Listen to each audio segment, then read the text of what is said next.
আলহামদুলিল্লাহ, ইসলামী আন্দোলন বাংলাদেশ কুমিল্লা ৩ মুরাদনগর বাঙ্গুরাবাজার আসনে আমরা হাত পাকার প্রচারণা চালিয়ে যাচ্ছি।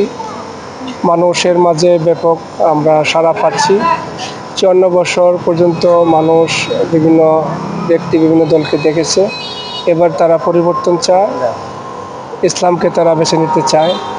এই জন্য আমরা বলতে চাই যে ইসলামী আন্দোলন বাংলাদেশ মানুষের যে জন আকাঙ্ক্ষা, সেই আকাঙ্ক্ষা বাস্তবায়নের জন্য কাজ করছে। আমরা মানুষের একটাই কথা যে ইসলামপন্থী দলগুলো যদি ঐক্যবদ্ধ হয় তাহলে এবার মানুষ ইসলামপন্থীদেরকে ভোট দেবে, এটা জনগণের আশা। সেই দৃষ্টিকোণ থেকে আমরা দেখছি যে মানুষের একটাই কথা যে আমরা আমাদের সন্তানদেরকে নিয়ে খুন, দর্শন, চাঁদাবাজ মুক্ত পরিবেশে আমাদের সন্তানদের নিয়ে আমরা বাঁচতে চাই। মাদকমুক্ত পরিবেশে আমাদের সন্তানকে বড় করতে চাই।